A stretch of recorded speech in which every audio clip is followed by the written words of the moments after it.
Okay, welcome everybody. I'd like to start with a quote. So the quote begins, "My background is putting in large systems that change lives. The right kind of systems can bring honesty and efficiency." Quote closed. If that quote doesn't ring a bell for you as to who our maestro for this masterclass is, then I don't know what does. Welcome everyone to the masterclass series of Being Future Ready. And today we will be learning more about how to do projects, transformational projects in government. Wadhwani Institute, Wadhwani Institute of Technology and Policy is excited to host the 5th masterclass in partnership with IIM Bangalore and Karmayogi Bharat. My name is Purabhi Mitra. I'm a director at WITP and I shall be your host for today. With me, we also clearly have our speakers, our guest, Shri Nandan Nilekani, our speaker for the masterclass today. And joining him are Shri Prakash Kumar, CEO for WITP, Professor Shankadeep Banerjee from IIM Bangalore as the head of CSITM, Shri Abhishek Singh, President and CEO for NEGD, MD and CEO for Digital India Corporation, CEO Karmayogi Bharat at Government of India. And before we start this particular session, without taking too much time, this is the agenda that we have. In these masterclass series, you have an opportunity to earn a certificate. If you were to attend 50% of our masterclasses, we do one every month. So watch out for the upcoming masterclasses. And at this point, without taking too much time, I invite Professor Shankadeep to quickly introduce IIM and CSITM. Professor Shankadeep. Thank you, Purabhi. Good morning, everyone, and I welcome you all on behalf of IIM Bangalore and CSITM, which is a Center for Software and IT Management at IIM Bangalore. It's a center of excellence on the digital technology and management.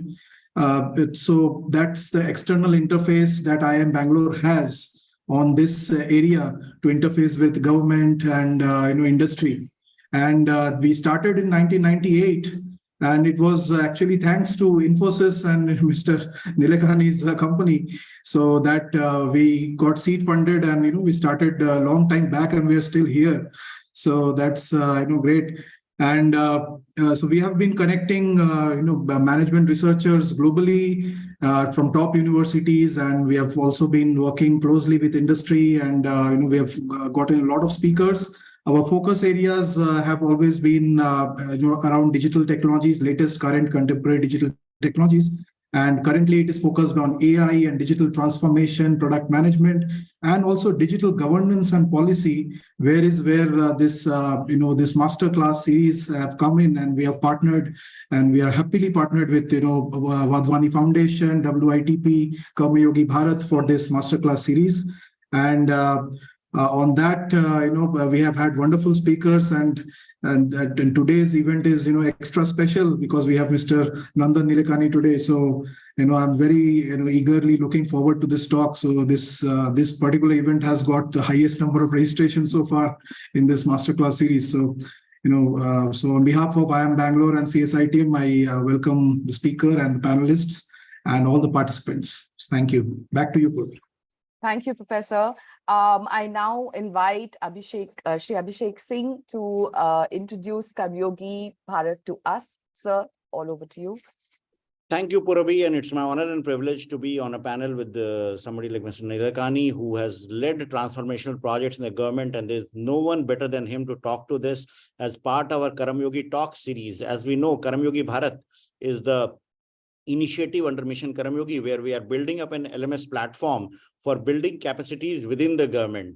This is like this was launched with the objective of transforming governance to move from a rule-based governance to a role-based governance. On this platform, so far, we have got more than 400,000 government servants registered. We have almost 400 courses there, almost 800 hours plus of content.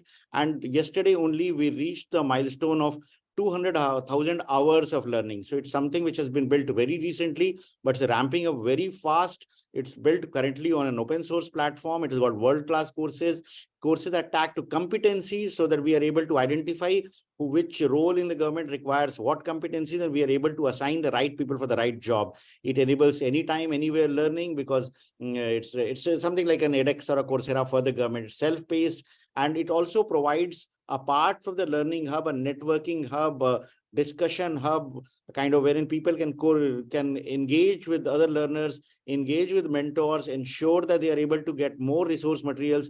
And the way it is being built up is that we are getting content from not only government agencies and government departments, also from universities, from private sector companies, from best of the world-class institutions. WITP, which is partnering with us in this episode of Karmayogi Talks, they have also provided us the courses on emerging technologies. We are in touch with IIM Bangalore also, who are again supporting us in this edition of Karmayogi Talks for providing courses on various subjects which are very, very relevant in the government. Karmayogi Talks, we started in January this year, wherein we get practitioners, we get experts who dwell on a particular subject, who give a talk with regard to how some things have been done in the government, or some things need to be done, or based on their experience from the private sector, based on the experience from anywhere in the world where they've excelled in doing something path-breaking. And then we also engage with our users, with our learners, government servants who have interact with questions. So this is a very interesting initiative, and we thank WITP and IIM Bangalore for supporting in this, and look forward to hearing from Mr. Nilekani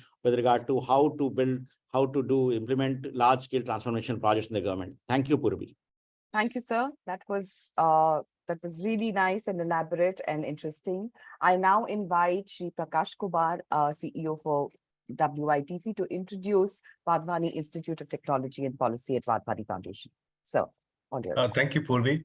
First of all, I would like to welcome Sri Nilekani to this webinar, to this master series. We are fortunate to have him here. This particular initiative was started at the behest of the government by us, which is Wadhwani Foundation, with intent to skill government officials at mid and senior level with business level knowledge of new and emerging technologies. We started in November 21. The classes started, and so far we have conducted 53 training programs in which more than 2,400 government officials have been trained. So training is not the only thing. In fact, that's just meant to reach a goal, which is enabling government officials to convert their ideas into projects using some of these technologies. And that we do by taking use cases in the classroom. And also we are setting up an immersion center very soon in Delhi. The work has started, whereas part of the training program, people will be taken to those centers, to that center, to understand how these technologies work, have a look and feel. And apart from that, we also work in the policy area, where our main area of interest is data and data strategy. Plus, we have also worked in some other areas which are getting disrupted by technology, especially on the policy side. So that's the short description of WITP. And thank you very much, Purvi. Returning back to you. Thank you, sir. So I won't take too much time, and I would like to introduce Shri Nandan Nilekani ji for this masterclass with a very succinct introduction. We are excited to have you as our masterclass speaker for today. And clearly, we are all aware he is the co-founder and chairman of Infosys Technology Limited. He was the founding chairman of the Unique Identification Authority of India, the rank of cabinet minister from 2009 to 2014. Most recently, Sri Nandan has co-founded and is the chairman of EkStep, a not-for-profit effort to create a learner-centric, technology-based platform to introduce basic literacy and numeracy for millions of children. He's a recipient of many noteworthy awards like the Padma Bhushan in 2006, the prestigious Joseph Schumpeter Prize for Innovative Services in Economy, Economic Sciences and Politics, the Economist Social and Economic Innovation Award for his leadership at India's Unique Identification Initiative, Aadhaar, and the Lifetime Achievement Award from EY, to name a few. He's been conferred as Asia's Businessman of the Year in 2003 by Fortune magazine, and the Businessman of the Year by Forbes Asia. Times Magazine has also listed him as one of the 100 most influential people in the world in 2006 and in 2009. CNBC TV 18 conferred him as the India Business Leader Award for outstanding contribution to the Indian economy in 2017. And he's also received the 22nd Nikkei Asia Prize for Economic and Business Innovation in the same year. Mr. Nilekani has also authored multiple books. He's the author of Imagining India, and he's also co-authored books titled Rebooting India, Realizing a Billion Aspirations, as well as The Art of Bitfulness, Keeping Calm in the Digital World, that released in Jan of 2022. He's received his bachelor's from IIT Bombay. Without much further ado, I welcome Sri Nandan Nilekani for this masterclass on doing transformational projects in government. Sir, over to you. So you're on mute. Firoz, can we also Thank you, Purabhi. And it's a great pleasure to be at this masterclass. And I see tremendous collaboration between Wadhwani Foundation and IIM Bangalore and Mission Karmayogi and many other organizations. So I think it's really good to see this collaboration. So today I'll speak about doing a transformational project in government, and I'll use my Aadhaar experience. Just to give you an idea of the scale of Aadhaar, and Abhishek knows this well, we have done, just in the month of January alone, UIDAI has done 200 crore Aadhaar authentications, which means that 200 crore times somebody has used Aadhaar for authentication. Aadhaar coverage now is about 94.65%, and about 29 crore eKYCs. eKYC is an electronic know your customer used to open a bank account or get a mobile connection. And about 1.37 crore people have changed something on their Aadhaar card, whether it's the address or a phone number or whatever. So this is something which has become permeated through the system and has had huge transformational impact. But if you just go back and rewind a few years, July of 2009, there was no Aadhaar, none of this was there. So in the space of 13, 14 years, we have seen a lot of transformation.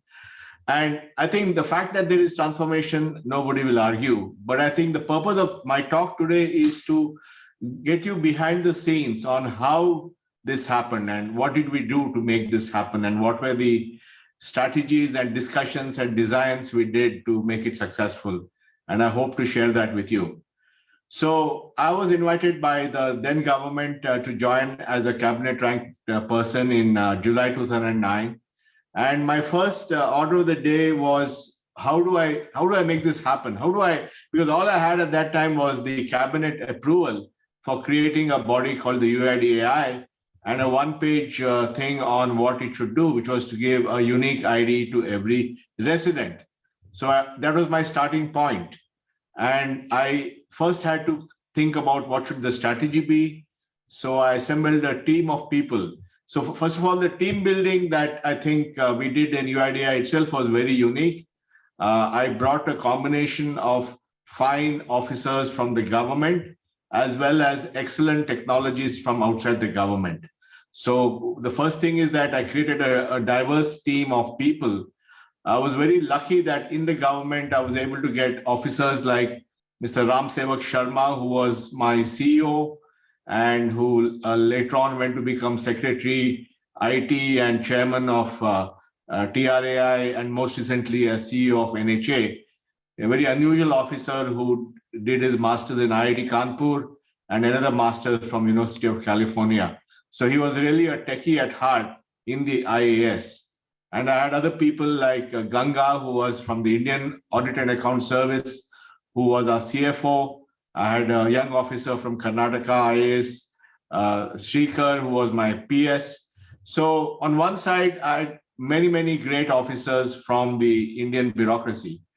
And one of my first principles was that I would take people from every service to create more diversity. So just like I mentioned 2 IAS officers and 1 from the Audit and Account, I had many from the Civil Account Service, from the Defense Account Service, from the IRS, from the ITS. I had someone like Ashok Pal Singh from the Indian Postal Service. So I deliberately went out of my way to create a team of diverse individuals from diverse services, because I thought that I should have many viewpoints in doing the project. So that was just on the government side. On the technology side, I was fortunate to attract very good technologists, Srikant Nadamuni, Pramod Verma, Vivek Raghavan, Jagdish Babu, Shankar Maruvada, and many others who came out of the private sector or the technology sector, who had never worked in government before. So we had both diversity within the government services as well as diversity of government and non-government people. And I created various structures, hiring people through NISG, hiring people coming on sabbatical, people coming on as volunteers, people coming as interns, and so on, all of which to create the proper framework to bring such people together. And it was, of course, my big challenge was how to get the cultural alignment of all the people, because they were from very different backgrounds. And that's why goal setting was very important. And within about 3-4 weeks of my joining the government, we actually came out with our strategy document, which is still valid. It's 14 years back. And the strategy document spelled out exactly what we were going to do and how we were going to do it. And I got it approved by the, finally had a cabinet committee, but at that time it was just another committee headed by the Prime Minister. I got the strategy approved by this committee. And we publicly said that we would reach 600 million Aadhaars issued by the time the government finished its term in 2014. Now, I was advised by many people in government not to make such tall promises, because you have no control over how to get it done, and therefore you would end up becoming embarrassed. But I felt that on balance, having a target was more important than the possible embarrassment of not meeting a target, because putting the target galvanized the entire team, because they had to make it happen within 5 years. And in fact, we reached 600 million Aadhaars by March of 2014. So we achieved it ahead of time. But fundamentally, setting that bold target acted as a way, as a glue to bring all the team members together, because there was no time to worry about interpersonal issues. We had to worry about getting the job done. So one of my lessons in doing transformational projects is you have to set audacious goals and you need to assemble a diverse set of people from all backgrounds and bring them together. Another important principle I had was transparency. I wanted to make sure that all our actions were visible. So we made sure that everything we did, we put out a document, we put out a strategy paper, we put it on the internet, we put all our policies on the internet. So our goal was create transparency of every kind so that nobody can point any fingers at us. Also, because of the fact that I had no government experience, till then I had not done a job in the government. I was very worried about, making mistakes or doing the wrong thing, because government, as many of you know, is impenetrable and opaque, and it's very difficult to navigate. And you can always get tripped up because you don't follow some rule or something. Fortunately, this excellent team of bureaucrats I had a very deep understanding of government procedures, how to apply for EFC to get a budget, what is the procurement approach, how do you make sure that you have put your procurement in a way that you don't violate any CAG, CVI, CVC kind of stuff. So we had all that knowledge in my team. And therefore, one of my very strong principles was we do everything by the book and do it properly as per the rules, all the government, the financial regulations.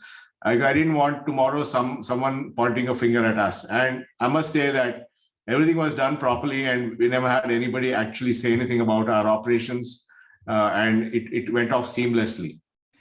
It was also important for us to make sure that we did something which was acceptable to everybody. So there was two kinds of acceptability. One is bureaucratic acceptability, and the second is political acceptability. So on the political side, even as we were rolling out, we set up a team in Bangalore and we had another team in Delhi. And my team told me that it will take 14 months to roll out the first Aadhaar. It will take 14 months to build, or 12 to 18 months is what they told me, to build this very complex technology. And therefore, while the team was building the technology and testing it out, I decided to go all over the country. I went to every state and I met every chief minister and chief secretary and bureaucrats and made a presentation on Aadhaar and what is going to come. And that was very useful because I was able to create a nationwide consensus around the Aadhaar project. And I did it not only with states, I did it with central ministries, I did it with all the regulators, I did it with parliamentarians, I did it with the multilateral institutions. So really for 14 months, I was on a evangelical spree talking about what we had done. And I think that 14-month investment, talking to a wide set of actors, created the climate of opinion and made sure that when we actually rolled it out, the project went quite seamlessly. So one thing I've learned is when you want to do large transformation, you have to build a consensus of what is possible so that people are not surprised by what's going on. Another principle I learned was the principle of minimalism, which is don't try to take on too many things at the same time. And therefore, we kept the ID as simple as possible. We only had 4 fields: name, address, date of birth, and sex. We had, obviously, email ID and phone number for those who are willing, and we had the biometric data. Now, this minimalism ensured that we could do this very quickly and that we could do 50 enrollments a day per enrollment station. And that speed was very important because I realized that if you really want momentum in government, you have to have speed and show rapid progress. And that's why we had set the target of 600 million Aadhaars in 5 years. But minimalism of design was important. One is for efficiency so that you reduce the time and the cost of enrollment. But minimalism is also required to ensure that we have the bureaucratic buy-in. Because when we were first announced as an ID platform, many people said, why do you need one more ID platform when you already have a passport or PAN card or voter ID card or whatever? And then we clarified that we were not creating one more application ID, we are creating a foundational ID. So our ID only said Prakash is Prakash, or Abdul is Abdul, or John is John. We didn't get into whether Prakash deserved a passport. That was still the remit of the MEA. Whether he is a taxpayer was the remit of the finance ministry. Whether he was a voter was the remit of the election commission. And once we clarified to all the government departments that we are not creating a new ID, but really a background foundational ID on which they could use it to remove duplicates and so on, everybody was very supportive. So it's very important how you position and how you pitch your product or offering, the transformational thing you're doing, in a way that it does not cause turf issues and reactions from the system, which is a very important criteria. We also did a lot of innovation in terms of enrollment. Normally the policy would have been to buy a lot of enrollment equipment and dish it out, but we said we will do it as an OPEX and not as CAPEX. And we came out with the idea that we will reimburse enrollment agencies at the rate of about 50 rupees per Aadhaar enrolled. And therefore, we went from a CAPEX model to an OPEX model. And we set up an enrollment ecosystem where different enrolling agencies invested in the capital. So they would buy the scanners and fingerprint machines and all that. And we only reimburse them on per Aadhaar. So we made it outcome-based pricing. So the spending of the government was outcome-based rather than input-based, which again was an important shift in the way projects are done. And it can be applied in many other large projects. This also meant that we had a market system on enrollment. We had over 100 enrollment agencies. At peak, we had about 35,000 enrollment stations, each enrolling 50 people a day. So at peak, the system was capable of dealing with 1.5 million new enrollments per day. And therefore, creating that scale and speed, the important thing was incentive alignment of enrolling agencies going from CAPEX to OPEX and creating a market system of enrollment. And the way we ensured quality was all enrolling agencies used a standard software that we provided. So there was no way for anyone to do anything else. They had to use a software platform, and we did all our quality rules through the enrollment software. Similarly, we had a standard list of which scanner to use and which fingerprint machine and so on. So everything was standardized. So the enrolling agencies did not have any scope for deviating from our very high standards. And we had very high telemetry or instrumentation of what is happening at the enrollment station. So remotely, we could study the behavior of 35,000 enrollment stations and make sure that any quality and fraud issues could be caught. And this again is an architectural principle of how do you create speed and scale, at the same time enforce quality. Now, this was at the front end. I also had to make sure that there were multiple enrollment registrars, because I wanted to create a choice for citizens to go and enroll. And so we not only had enrollment through the state governments, we had enrollment through the banks, through insurance companies, through the post office.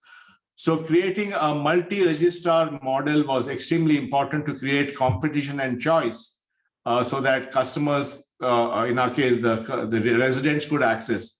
And that's why the whole system was sort of designed to create a very large footprint of enrollment. And as I said, at peak, we had 35,000 enrollment stations. I think there are many, many other learnings that we had.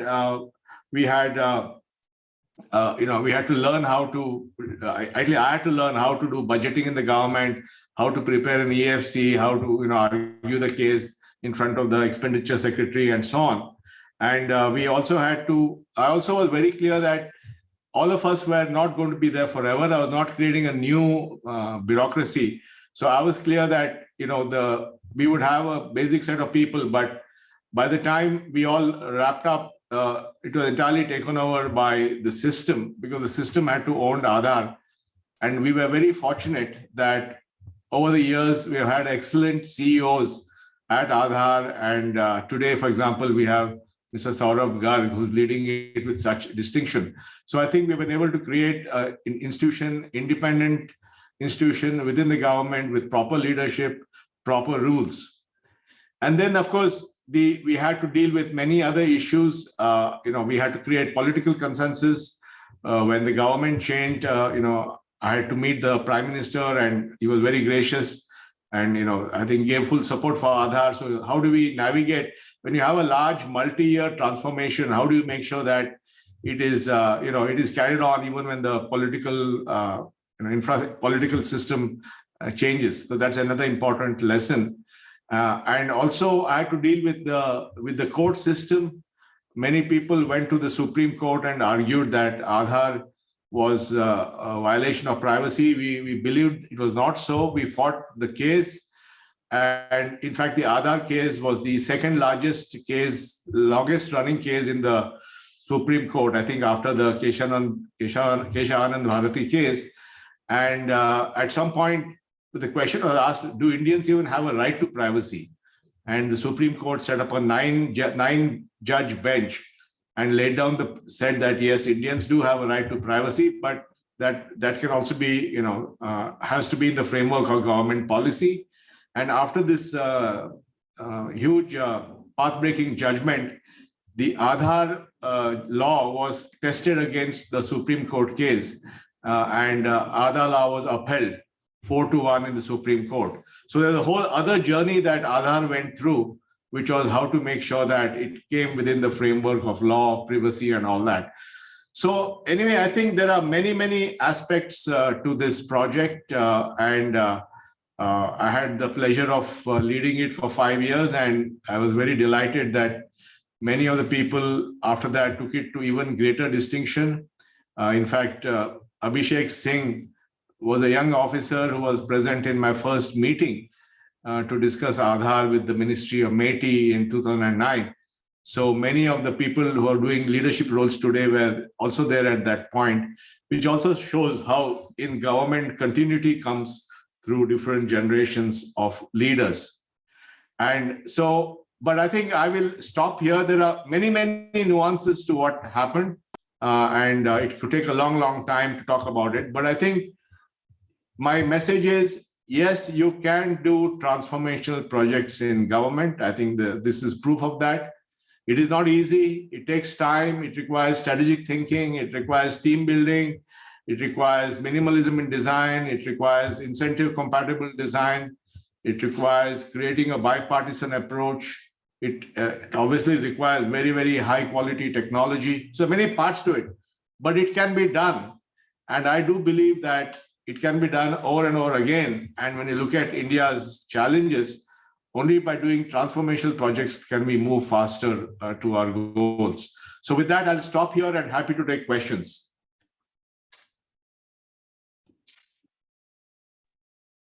I'll now So invite. we have a large number of questions which have come both in the Q&A as well as in the chat. So can I just start with some of the questions? Please, why don't you tee up the questions? Meaning put it in the chat. No. If somebody can ask the question, then okay. I don't want to go to chat because then I'll be sort of going back and forth. If somebody can go through the questions and curate them and ask me, then I can do it. That is what I'm doing. That is what I've done, sir. Okay. Yeah. So the first question is from Priyadarshini. What do you believe are the biggest challenges facing government in terms of digital transformation and how they can be overcome? Well, I think digital transformation, as I explained, is a very complex thing because you're dealing with multiple players. You're dealing with many people who don't want it to happen. It's about creating an architecture so many issues. But I think India, fortunately, I think all these things have come together well. Today, we have a whole set of people inside and outside the government who have a common goal, which is how do we create layers and layers of digital transformation. And architecturally, we have designed it in a way that you can keep adding layers. For example, the original Aadhaar only had authentication and KYC and DBT because we linked Aadhaar to the banking system. Subsequently, NPCI came out with UPI, but that was a layer of payments that was above that. Then the RBI came out with the account aggregator framework, which again is another layer of capability above that. Then MAT came out with DigiLocker, which today is run by Abhishek Singh. And that has been a huge success with 150 million people using DigiLocker to store 5 billion documents. So I think because this transformation is a multi-year journey, we have to build layers and layers, but design in a way that each interoperates with the other so that when you stack all this up, it creates very powerful capabilities. So I think, and this is just the Aadhaar side, but for example, Prakash was the founding CEO of GSTN. And today we have the GSTN, which has become a remarkable common tax platform for our GST. Our income tax systems have been completely digitized. Our education systems have been completely transformed with the Diksha platform. Our health stack has been built by NHA. So today, digital transformation has become pervasive in the Indian government and society.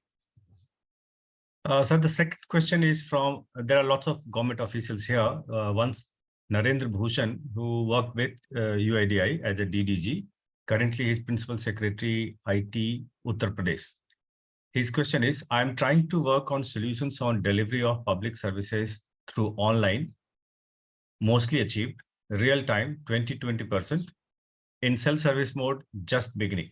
My question to you, what in your opinion are next 1 to 2 projects in public service which we should try to do? Those are transformative in nature, similar to Aadhaar.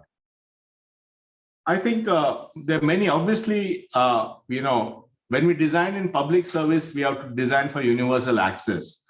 And universal access means some people have smartphones, some people have only feature phones, some people have no phones.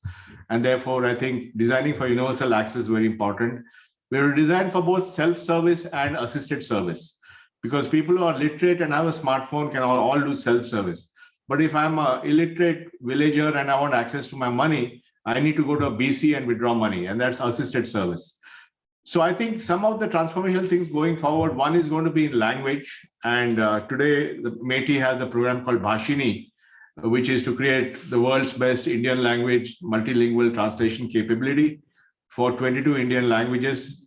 A lot of the work is being done at IIT Madras under the AI for Bharat scheme. And I think if you really want technology to read everybody, they should be able to get it in their own language.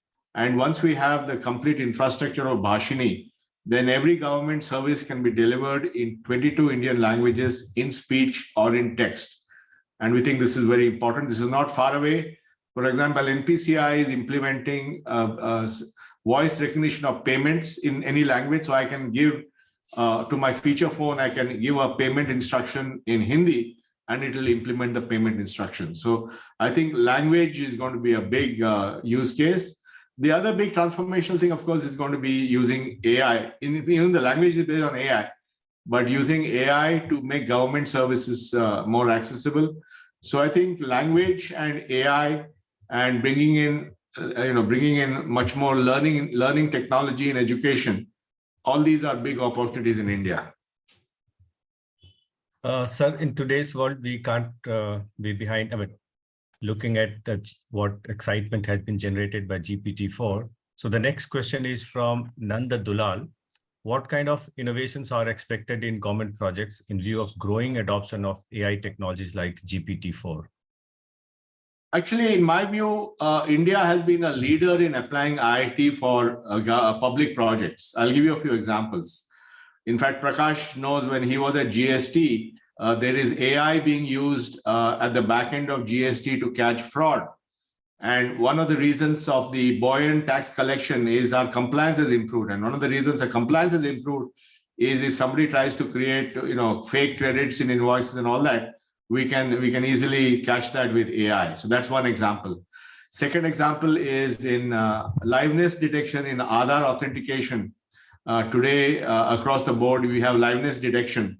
So there again, people were earlier using gummy fingers and all that. All that is now being tackled with liveness. Face authentication in Aadhaar is completely using AI. So AI has been quite pervasive. And now the Supreme Court is using the multilingual AI for Bharat technology to create judgments in multiple Indian languages so that if you issue a judgment, immediately it's translated into Hindi, Tamil, Kannada, whatever. So I think, and certainly large language models like ChatGPT are going to be very useful. There's already a project which METI is looking at, which is take all our government schemes, ingest them into a GPT kind of model, use a multilingual AI. So a farmer can sit in his village on his phone, ask questions in Hindi or Tamil, and he will get answers on any subject. So there's a lot of work. I think India will actually, in my view, be a leader in applying AI for public purpose.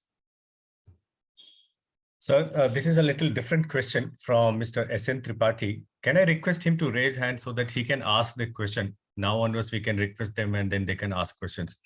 So the person who is operating Tech Console, can you enable Mr. S.N. Tripathi, DG of IIPA? Yes, sir, we are doing it.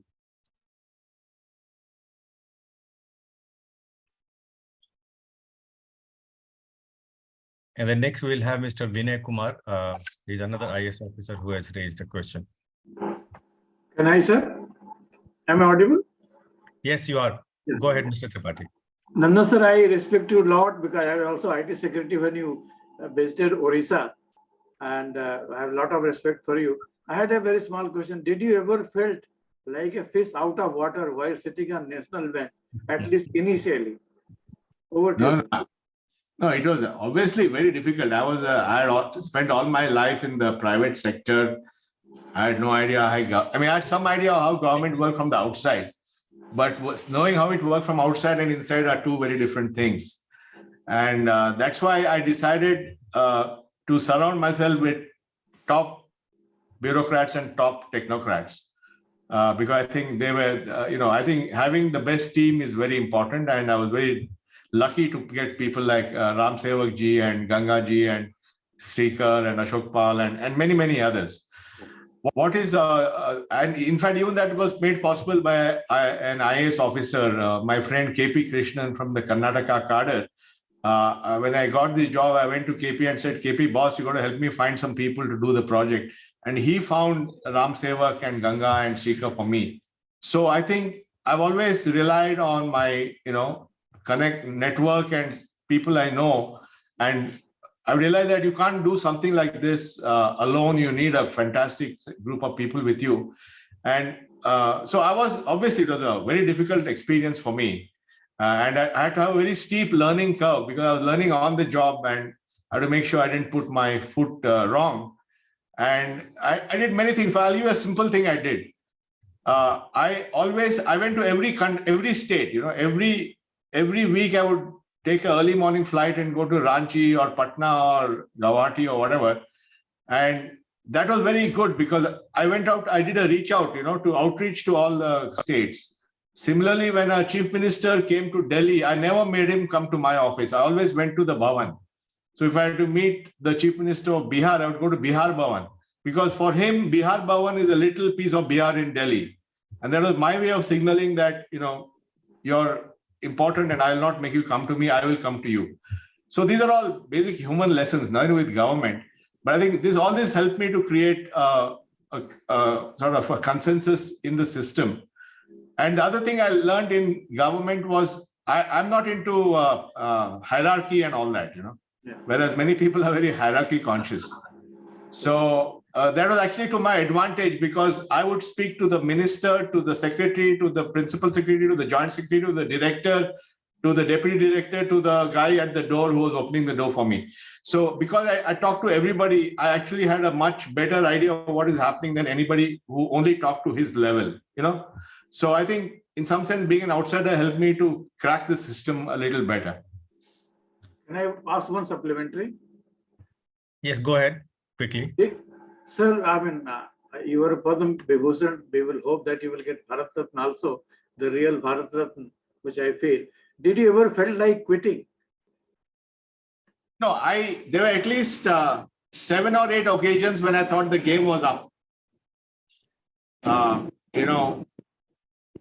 When the court put a stay on something, or when some NGO went and said this should be stopped, or when some other ministry said, we will take it over, many of those usual stuff. So I would say there were many, many times when I said, the game is over.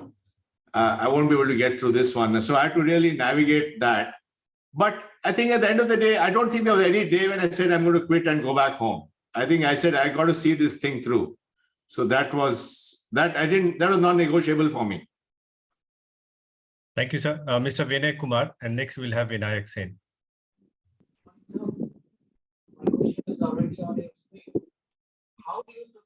Mr. Kumar, please go ahead. Can you listen to me? Am I Yes. audible? Yes, sir. If you can come closer to the mic. Sir. Go ahead. Yeah, go ahead. My question is already on your screen. My question is, how do you propose to make it impenetrable? Because the entire world is facing the data hacking problem. Since Aadhaar is an identity proof where it is acceptable across India, so there is a possibility of its misuse as well. And how do you make it impenetrable and fully secure? Because there are instances where Aadhaar has been issued to non-Indian people who have been adversarial stand against India. Okay, remember, right from day one, Aadhaar was an ID for residents. Correct. If you go back and look at the original cabinet, Geo, etc. of 2009, it was very clearly for residents, because Aadhaar is not the agency to ascertain anything else except residency. And it is really, the Home Ministry has to look at the issue of citizenship and all that.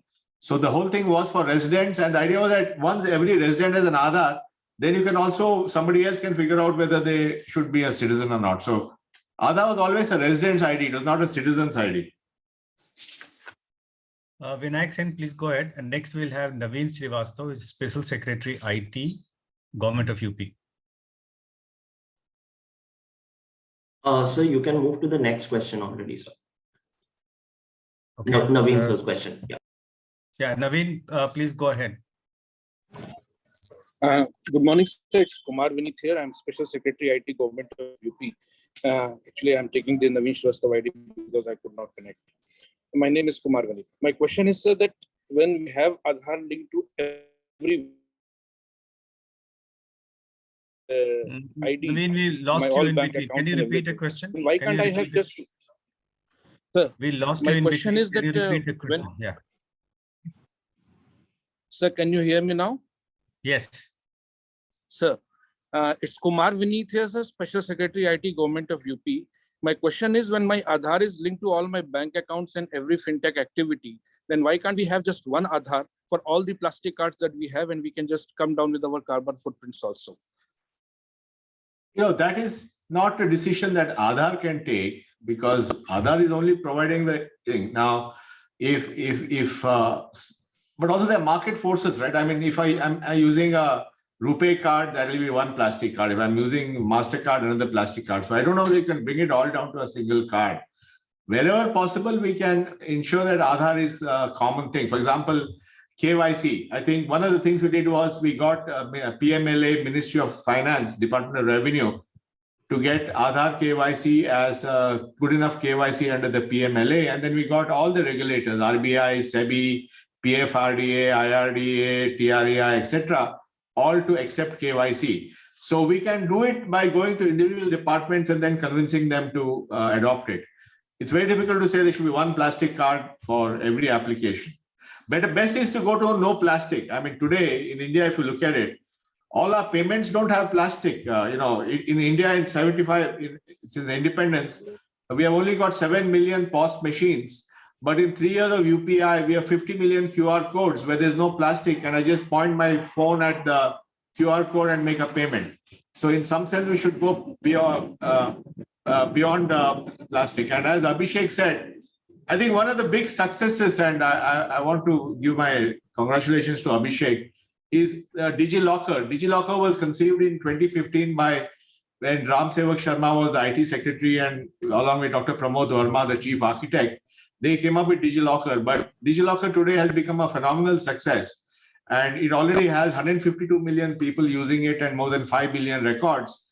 And I think Abhishek is talking about DigiLocker 2.0, where you can put all the documents, every document. Already you can put your driver's license, your vehicle registration, your Aadhaar, your vaccination certificate. But tomorrow, even loan agreements, etc. And so I think DigiLocker will reduce the need for paper. That will be good for environment. It will reduce the need for plastic. And DigiLocker and UPI really takes care of everything. So I think today, I only travel with my phone. I don't travel with any cards because I pay with UPI. I show my Aadhaar ID at the airport with my phone, and I use DigiYatra to board the plane. So everything is on my phone, and I've reduced plastic in my life. Thank you, sir. Very interesting question about the team which has been built up. Mr. Vikas Prabhu, please promote him as a panelist. Let him ask the question. Vikas Prabhu. So, Prakashji, just a quick time check. We are at 10:50, 10 minutes to 11.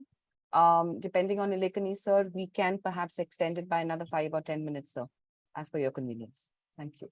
Well, let's continue for some time. Sure.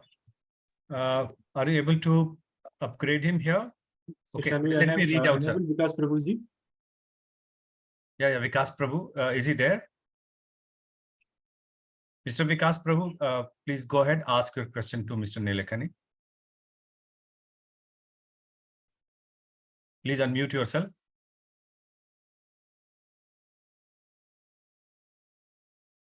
So in the meantime, Nilekani ji, let me ask one question which was forwarded by the Dean of IMB, and it is related to what we are talking about, where we are integrating Aadhaar, UPI, and DigiLocker and everything.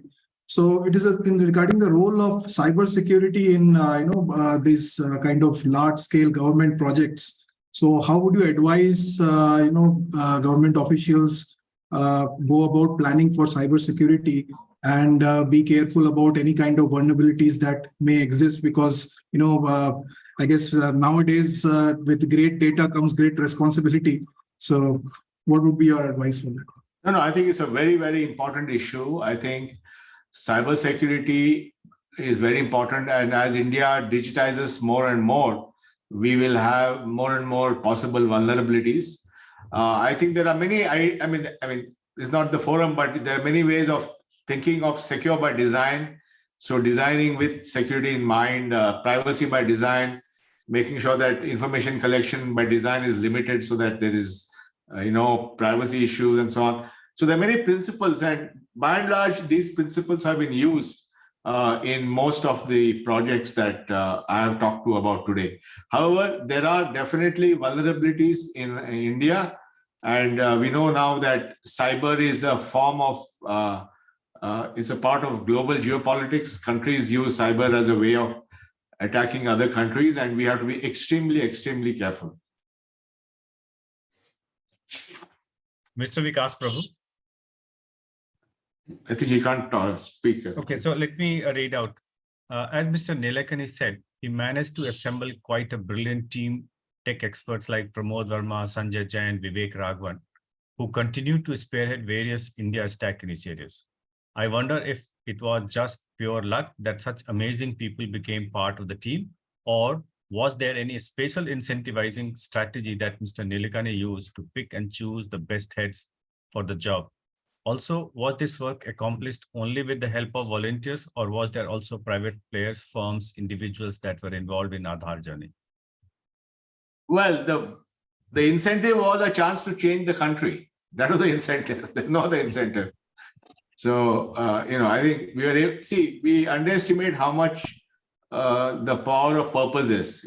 Purpose is also powerful. And whether it was my friends in the bureaucracy like Ram Sevak, or my friends in the private sector like Vivek and Sanjay and Pramod and Shrikant and Jagdish and all that, they all came because they said, here's a chance to make a difference.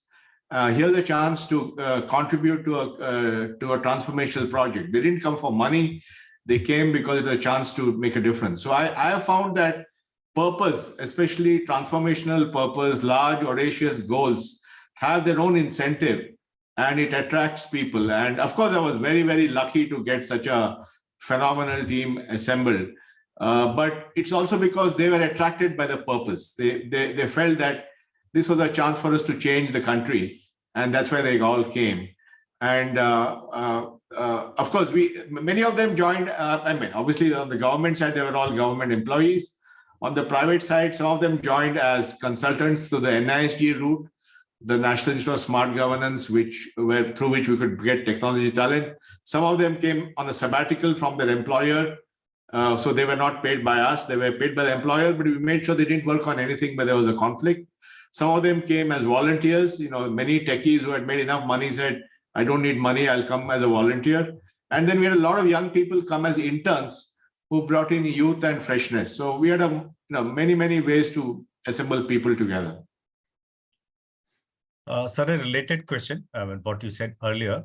Sir, can you suggest golden rules to ensure the transformation projects we deploy do not attract litigation? This is one of the persons from implementation team, head of SCMP. Yeah.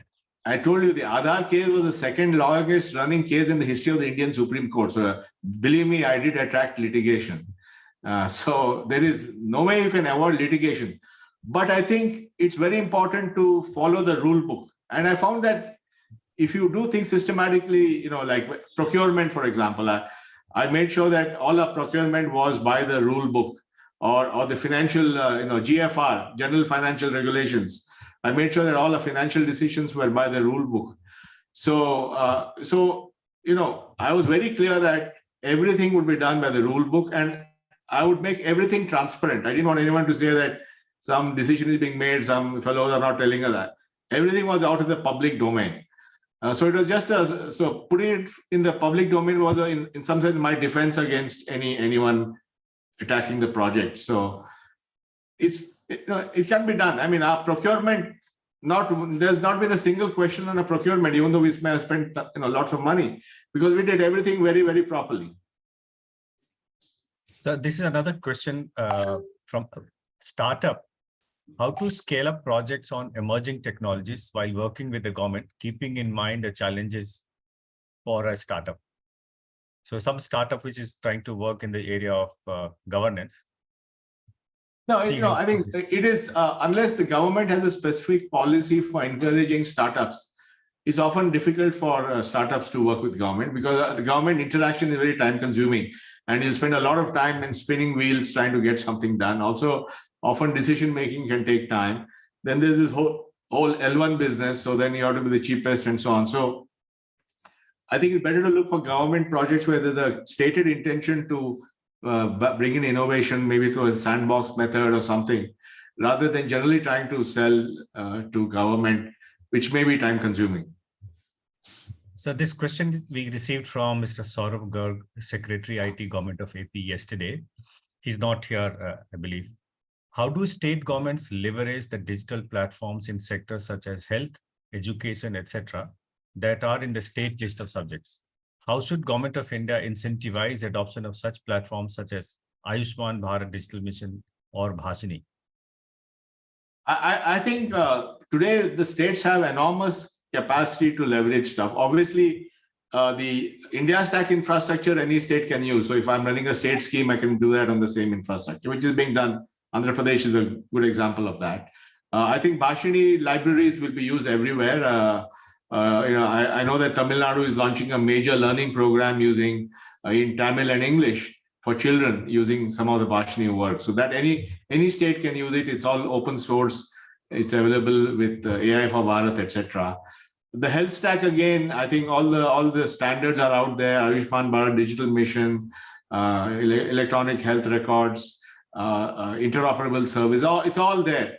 Frankly, I would think that if a state wants today, it can take a leadership role in digital transformation, leveraging all the infrastructure we have created in the last 15 years. So this is a question about the future of digital governance. What, according to you, is the future of digital governance? What capacities should government build, keeping that digital future in mind? Well, I think, first of all, I think one is, of course, spreading the awareness of both the power of digital governance as well as the risks of digital governance. And I think we have to do that across the government system. You know, all of us speak at Mussoorie or at the Sardar Vallabhbhai Patel Institute for Police in Hyderabad or whatever, or the Shimla Institute for the audit guys. So I think we have to spread the message through all these guys, Foreign Service and so on. So second is that I think we need to create more mentoring inside the system. I think many of the people who have done these projects have to mentor the younger officers on what is possible. But the good news is that in India, there's a broad collective consensus that this is the way to go. So whether you speak to politicians, businessmen, bureaucrats, intellectuals, by and large, they acknowledge that this is transformational nature. So many countries haven't even reached that point. Many countries are even much, much behind. So we are at a unique spot. And we realize that in the G20, where I'm the co-chair of the Digital Transformation Task Force with my friend Amitabh Kant, and other countries are really not even at where we are. So we already reached a lot and we have to go. I think Abhishek wants to add something, Abhishek? No, sir. I don't have to add anything. Please continue, sir. Yeah. So I think, as I said, like when I began, I remember the first meeting I had at that time, my friend K. Chandrasekhar was the IT secretary and Abhishek was a very junior officer in that meeting. And today he's sitting there running DIC and Karmayogi and anything they want, they give it to Abhishek. So I think it shows that there's continuity in the system. This is a question I'm asking you to look back in the time machine. If you could go back in time to the start of Aadhaar with all the new learnings from the last decade, is there anything you would do different? Well, if I was doing Aadhaar today, I would do it as a real-time enrollment system. You know, I would, because at that time we didn't have the network connectivity and we didn't have the bandwidth, and we had to do offline enrollment, and then all the packets had to be collected and sent to a central data center and processed, and all. It would take weeks. Today, I think we can, I would issue an Aadhaar online, you know, just enroll and you get your Aadhaar. So that's because technology has made it possible. And we would have done face auth much earlier. Aadhaar did face auth only in Saurabh's time in the last, 2-3 years. We've done it much earlier. And I think we would have used tokenization a lot earlier. We did introduce tokenization, but should have been done earlier. But at that time, it was difficult to tell people what is ID, let alone what is the tokenized ID was even more complex. So we stayed away from that. This question is about DPIs, which are being discussed in this G20 meeting, sir. How does the DPI enable entrepreneurship? How is it different from any other private digital ecosystem? Will the ecosystem surrounding India's stack be made keeping in mind the entrepreneurial opportunities as well?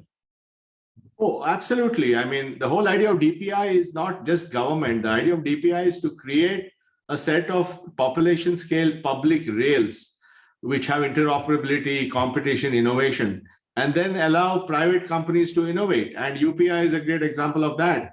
UPI is a public infrastructure run by a non-profit company like NPCI. But the actual players on UPI on the bank side are both public and private banks. And on the consumer side, the leaders are PhonePe, Google Pay, and Paytm, who are all private companies, each one trying to compete and do something. So absolutely, the architecture of DPI is to create digital public infrastructure in a techno-legal way and then allow innovation to flourish. So this is a question from Ankit Sani. So governments has wholeheartedly understood and adapted AI. How do we create a mindshare for other emerging technologies like blockchain and analytics, which can be even more powerful in solving issues at the ground level? I think AI, in my view, is really the biggest change agent in the digital world today. So I would give it the importance it is getting. I think blockchain has some use cases, but we have not really seen, that many. We are mainly in settlements and stuff like that. So I think AI is analytics. I think is happening. I mean, if you look at what we're doing in GST or income tax, there's a huge amount of analytics being used to figure out how taxes are being paid and so on. So I think there's a lot of, but there could be more. I think in analytics and big data analysis, and maybe it's worthwhile. Maybe having a horizontal group across government that looks only at big data analysis. Okay, I think, Prakash, we may need to wrap up now with a couple of questions. Okay, sir. So one question is, where to start for such large transformation to work? Is it a political consensus first or bureaucratic alignment first? Where is the starting point for it to get acceptance? No, I think any change requires political momentum. You can't do change without political momentum. And I think but if you have the political momentum, it is the duty of technologists and bureaucrats to seize the opportunity of that political momentum to put in something transformational. So, for example, when I was in government, I did 7 or 8 reports on different types of digital plans. Like I did a report on financial inclusion. I did a report on how to do large projects. I did a report on road thing.